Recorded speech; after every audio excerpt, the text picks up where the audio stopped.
I do.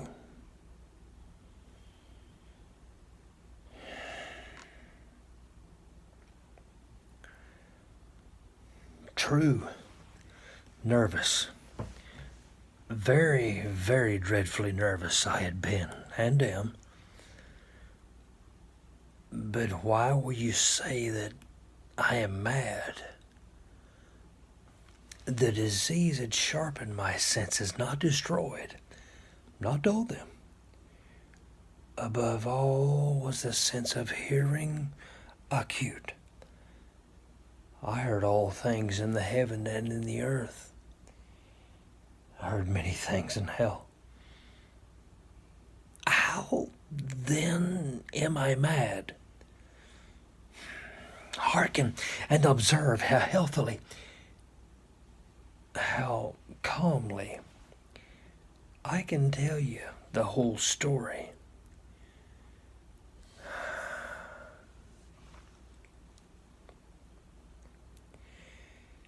It is impossible to say how first the idea entered my brain.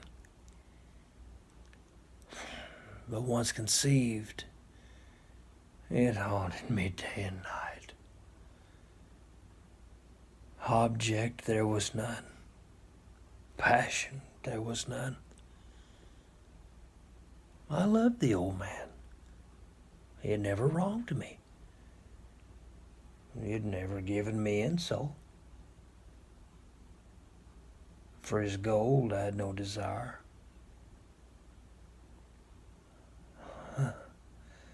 I think it was his eye. Yes, it was this. He had the eye of a vulture, a pale blue eye, with a film over it. Whenever it fell upon me, my blood ran cold.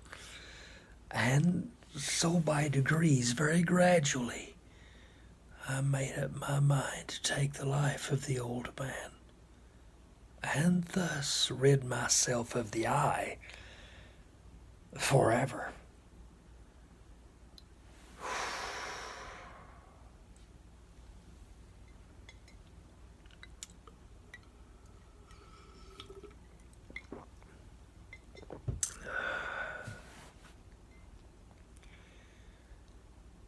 Now, this is the point.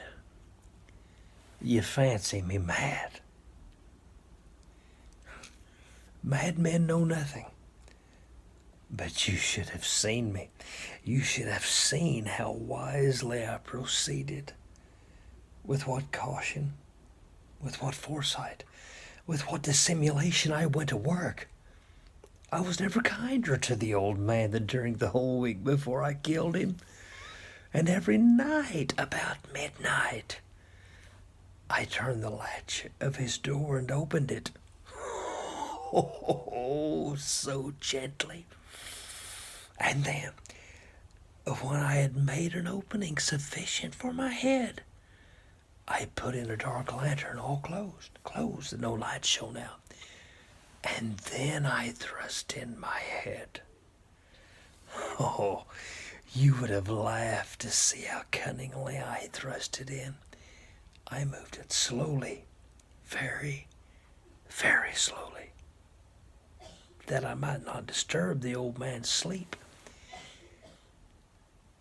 It took me an hour to place my whole head within the opening so far that I could see him as he lay upon his bed. Would a madman have been so wise as this? And then, when my head was well in the room, I undid the lantern cautiously. Oh,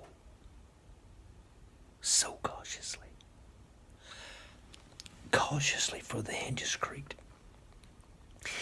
I undid it just so much that a single thin ray fell upon the vulture eye. And this I did for 7 long nights. Every night, just at midnight. But I found the eye always closed. And so it was impossible to do the work. For it was not the old man who vexed me, but his evil eye. And every morning when the day broke, I went boldly into the chamber and I spoke courageously to him, calling him by name in a hearty tone, and inquiring how he had passed the night. So you see, he would have been a very profound old man indeed to suspect that every night, just at 12, I looked in upon him while he slept. Upon the 8th night, I was more than usually cautious in opening the door. A watch's minute hand moves more quickly than did mine. Never before that night had I felt the extent of my own powers, of my sagacity. I could scarcely contain the feelings of triumph. To think that there I was, opening the door little by little, and he not even to dream of my secret deeds or thoughts. I fairly chuckled at the idea, and perhaps he heard me, for he moved suddenly on the bed as if startled. Now you may think that I drew back, but no. His room was as black as pitch with the thick darkness, for the shutters were close fastened through fear of robbers. And so I knew that he could not see the opening in the door, and I kept pushing it on steadily.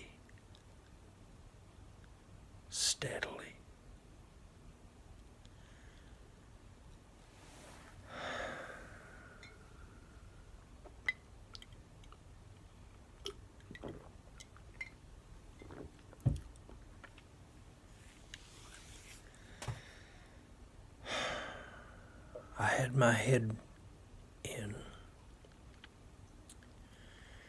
and was about to open the lantern when my thumb slipped upon the tin fastening, and the old man sprang up in bed crying out, "Who's there?" I kept quite still and said nothing. For a whole hour I did not move a muscle. And in the meantime, I did not hear him lie down. He was still sitting up in the bed listening. Just as I have done, night after night, hearkening to the death watches on the wall.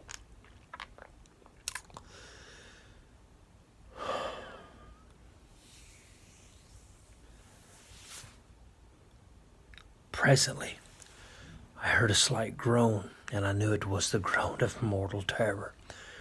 It was not the groan of pain or of grief. Oh, no.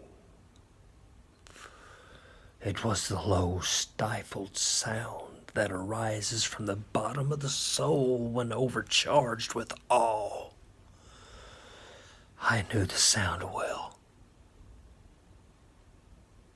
Many a night, just at midnight, when all the world slept, it has welled up from my own bosom, deepening with its dreadful echo. The terrors that distracted me. I say I knew it well. I knew what the old man felt, and I pitied him, although I chuckled at heart. I knew that he had been lying awake ever since the first slight noise, when he had turned in the bed. His fears had been ever since growing upon him. He had been trying to fancy them causeless, but could not. He had been saying to himself, "It is nothing but the wind in the chimney. It is only a mouse crossing the floor." Or, "It is merely a cricket which has made a single chirp." Yes, He had been trying to comfort himself with these suppositions, but he had found all in vain. All in vain because death, in approaching him, had stalked with his black shadow before him and enveloped the victim. And it was the mournful influence of the unperceived shadow that caused him to feel, although he neither saw nor heard, to feel the presence of my head within the room.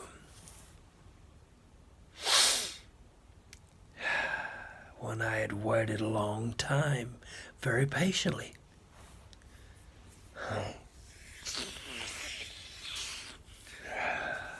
without hearing him lie down, I resolved to open a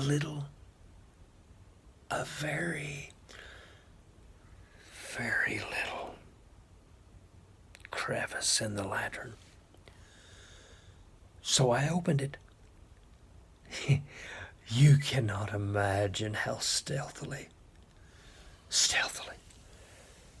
until at length a single dim ray, like the thread of a spider, shot from out of the crevice and fell upon the vulture eye. It was open, wide open, and I grew furious as I gazed upon it.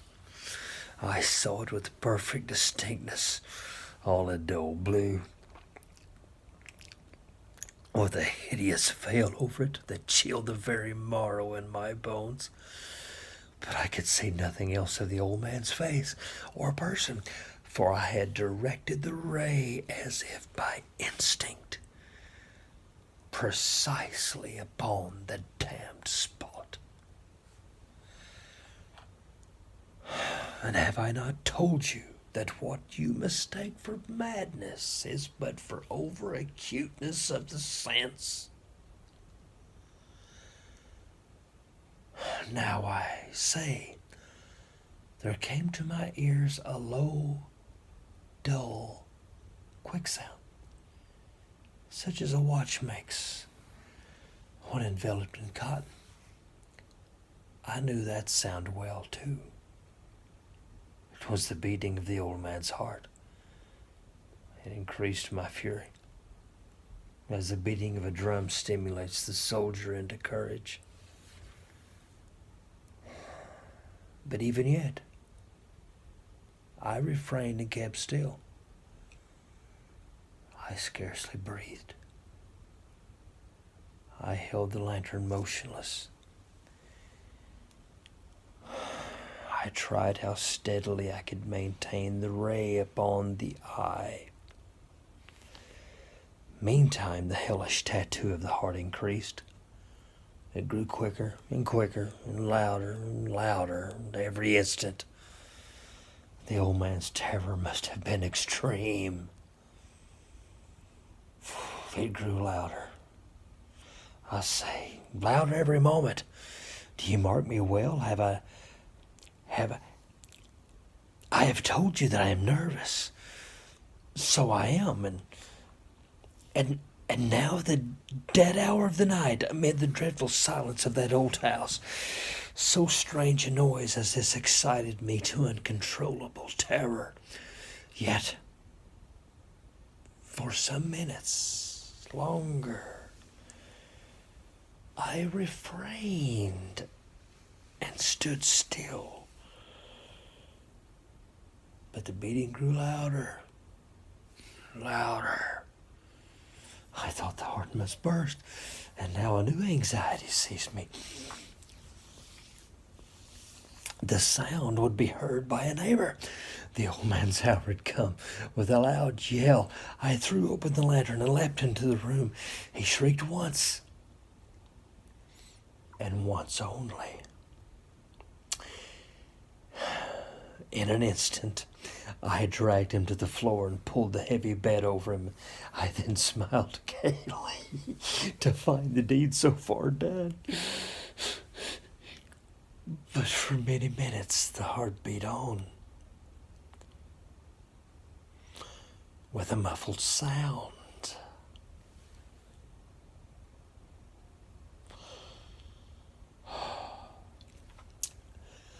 This, however, did not vex me. It would not be heard through the wall. At length it ceased. The old man was dead.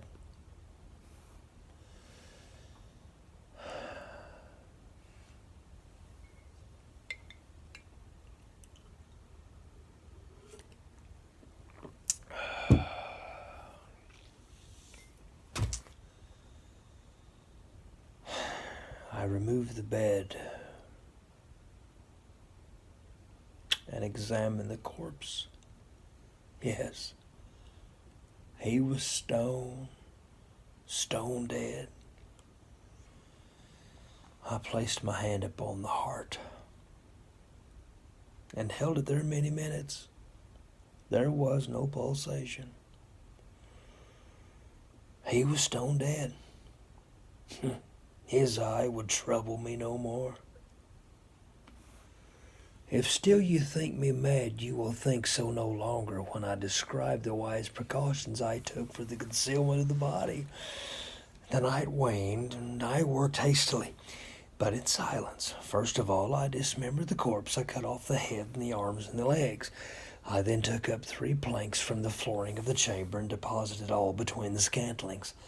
I then replaced the boards so cleverly, so cunningly, that no human eye, not even his, could have detected anything wrong. There was nothing to wash out, no stain of any kind, no blood spot whatever. I'd been too wary for that. A tub had caught all.